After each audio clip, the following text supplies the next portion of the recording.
Yo people, welcome back to the YouTube channel. You already know what time it is. It's time for protect these players. Protect them at all costs, because I feel like right now there's a lot of negativity. There's a lot of scrutiny, a lot of, animosity in the Chelsea community online at the moment. And I feel like I'm going to bring some positivity. I'm going to bring some joy to your day, at least attempt to. Yes, we're in 10th. Yes, we're struggling. And the season may even be a write-off. I think in the league it probably is. But in what I've seen in the last couple of weeks with these back-to-back clean sheets, with some of the debutants, I have to pull positives from it. I have to sit down with you with a different background and tell you right now to put that smile back on your face, because we will be back. After the break, I truly believe we'll be a better team to watch. I truly believe we'll pick up more results. And it's why I have kind of, yes, criticised Graham Potter, but at the same time, I've wanted him to get a clear out. I've wanted him to get these fresh new individuals in. And I just warn us on the side of caution and hope that Potter and the club can see back into the past where we had a great start for Lukaku, had a great start for Sterling this season under Tuchel, driving at players, the daring will to run, freedom fighter, if you will, and the way that he kind of just almost marinated like chicken into the environment that surrounds him.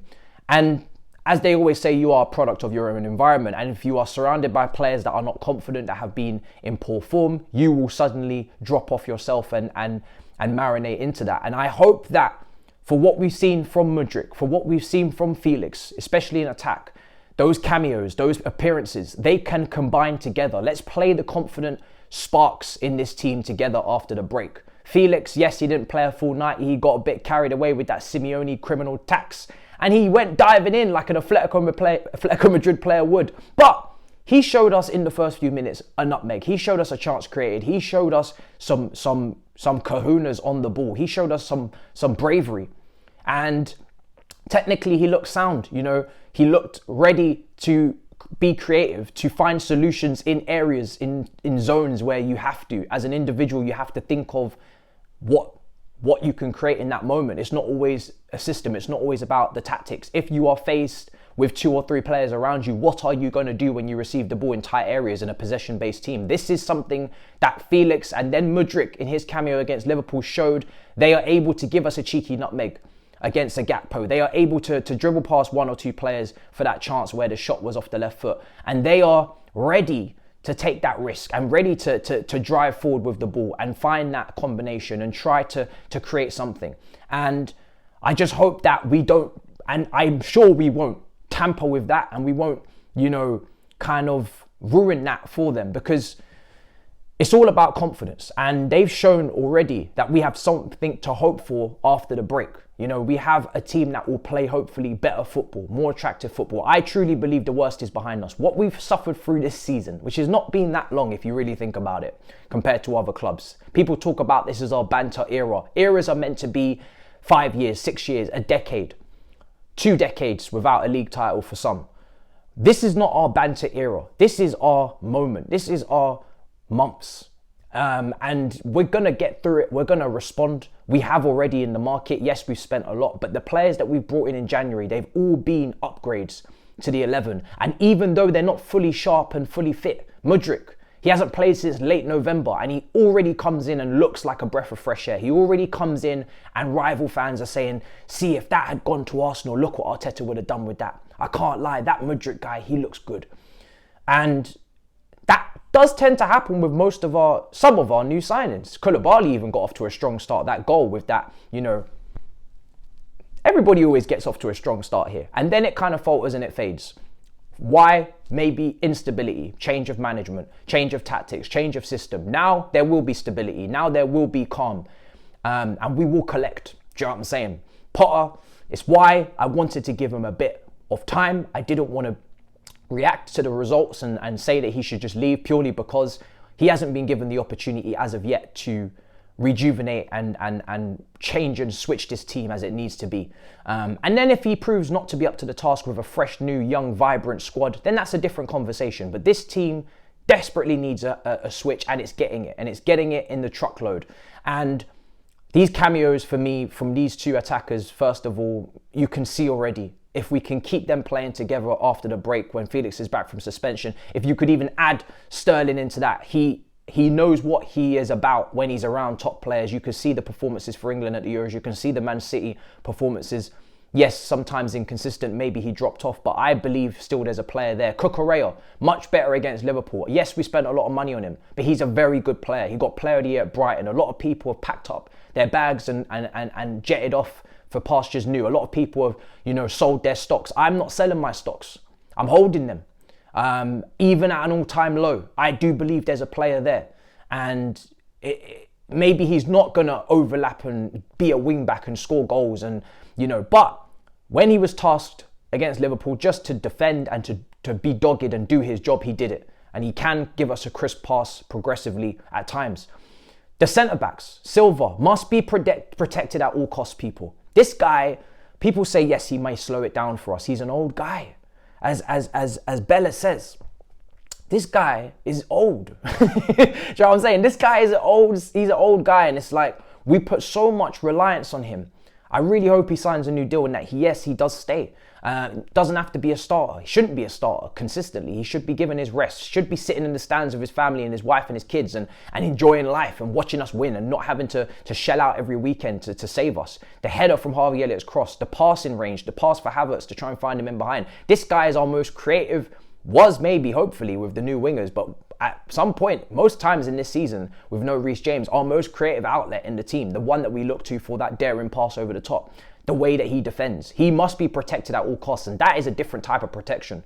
The attackers must be protected at all costs because they must be played within a structure where they, yes, can thrive, but also they must be around confident individuals. And the new ones are the ones that are confident at the moment, it seems. They haven't yet tasted that Chelsea taint.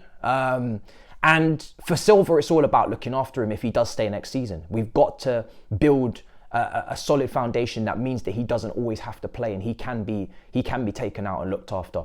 And the person next to him, Badiashile, what a performance. What a performances it's been.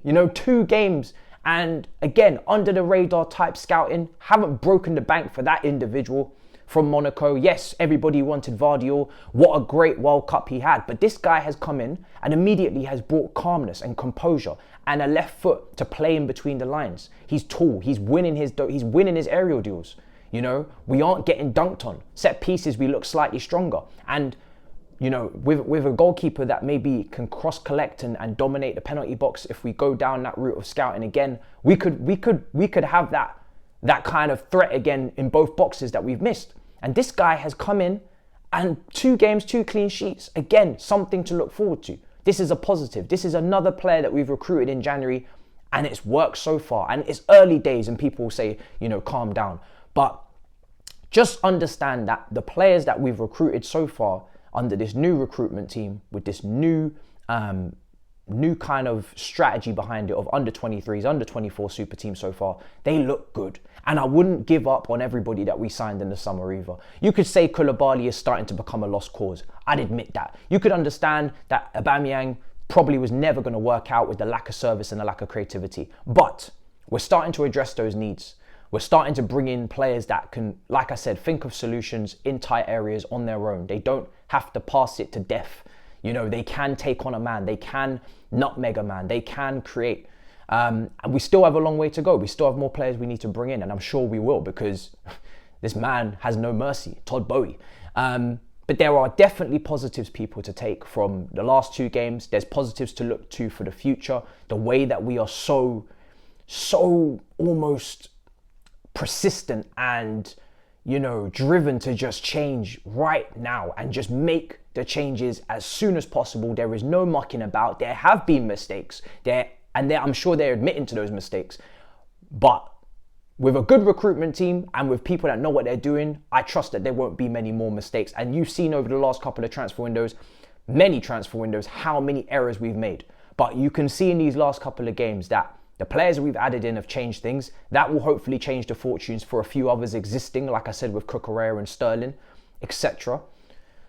And it's a snowball effect. Once you start to add the right pieces to the puzzle, you start to see the picture. And that is exactly what I'm thinking of in this Chelsea team right now. I'm not saying we're going to qualify for the Champions League. I don't think we will. I think it's too late. I'm not saying we're going to go too far in the Champions League. We'll have to see. It's Potter's first time. But I am saying that this team needed a clear out. It's starting to get it. The sales have to happen, but they will. They have to. Those players in a 35-man squad when everyone's fit cannot sit on that, not even substitutes bench, on that behind the bench. They can't sit there.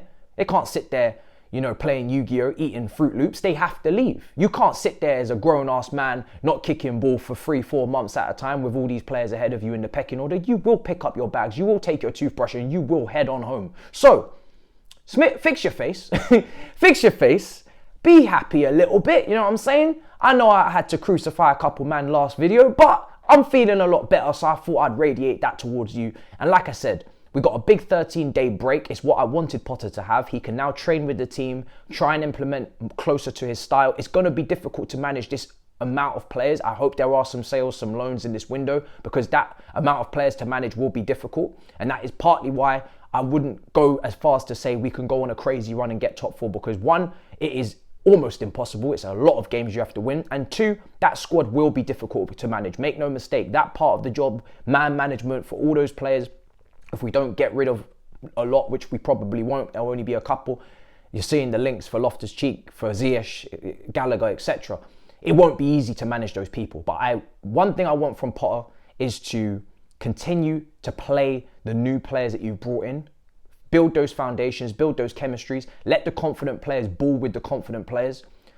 You know, make big decisions. If you have to drop certain players, drop them. If you have to sell players that don't fit your vision, sell them, or try and at least make it clear that they have to be moved on.